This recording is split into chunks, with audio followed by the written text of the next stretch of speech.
Claude Jones was executed in 2000 for the murder of liquor store owner Alan Hilzendagger in 1989.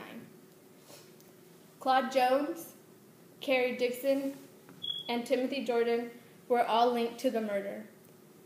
But Carrie Dixon and Timothy Jordan testified that Jones was the shooter. The only admissible evidence in Jones' conviction came down to a strand of hair that was found at the crime scene. Before Jones' execution, his attorneys requested that the strand of hair would be sent to get DNA tested, but unfortunately their request was rejected and Jones was executed. The Innocence Project and the Texas Observer filed a lawsuit in 2007 to obtain the hair strand to have it tested for DNA. Once they obtained it, they came to find out that the hair belonged to the victim. So unfortunately, Claude Jones was wrongly convicted and was killed. Having the death penalty as an option for criminals would be giving them the easy way out. It would also be taking a risk of killing innocent people without knowing if they're truly guilty or not. And also, it affects you as taxpayers because the death penalty is expensive. So in my opinion, the death penalty should be removed as an option to punish criminals.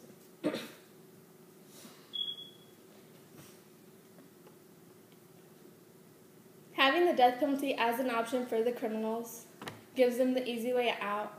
And what I mean by the easy way out, it doesn't punish them in any form because once they're dead, they aren't going to feel anything. But if you send them to prison, they'll be in their cell or in jail, having to think about what they did, living life, always regretting what they did, knowing that what they did was wrong, that they took someone's life or did something horrible, whatever their crime may have been.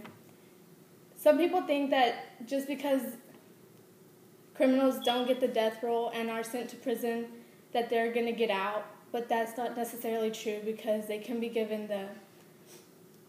sentenced to life in prison with no parole, which is what I think is the right thing to do. Nowadays, executions have become humane, so there's no longer the electrocution chair. The criminals don't feel pain, the medication is injected in them, and they die. The victims that suffered, they went through the pain, but instead of having the criminal, even if it's psychological suffering, they're not suffering at all once they're going through the death penalty. Not only are we giving criminals the easy way out, but also we are taking a risk as citizens and the government. We're taking the risk of killing more innocent people. According to the innocentproject.org, the most common causes of wrongful convictions are eyewitness misidentification, unvalidated forensic science, false confession, government misconduct, informants, and snitches. These common causes have caused the government to take the life of innocent people.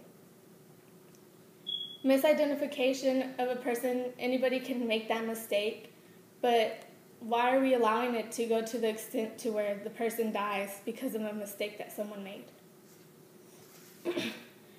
According to Death Penalty Focus, even with these protections, the risk of executing an innocent person cannot be completely eliminated.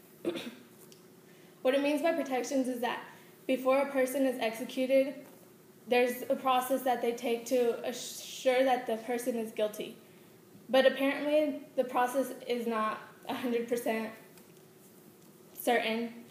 It can't guarantee you that the person is guilty or not, because there have been people that were innocent and have been killed. The process can also take many years, which keeps the person in prison. Why not just keep them in prison already? Why have to take their life away? People in our society believe that killing is already wrong, but yet we tend to push to kill the person that committed a crime. As of December 26, 2012, there have been 142 exonerations in 26 different states.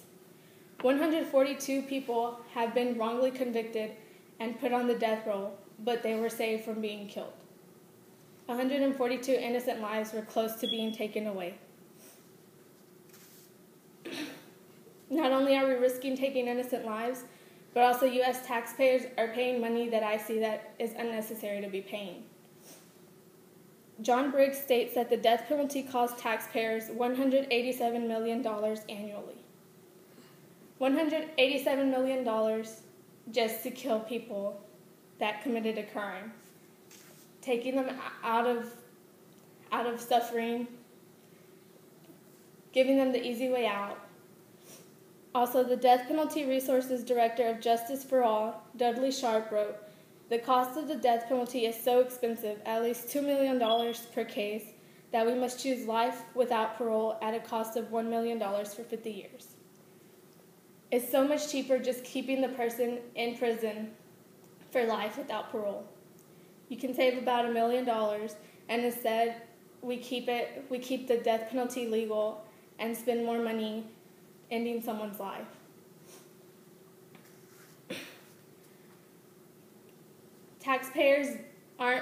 I believe taxpayers aren't too aware about them having to pay for this. The government doesn't pay for any of this. They don't take responsibility for having to pay the medications that it takes to kill the criminal. But yet here you are paying taxes to end someone's life, not knowing whether you're killing the right person or not.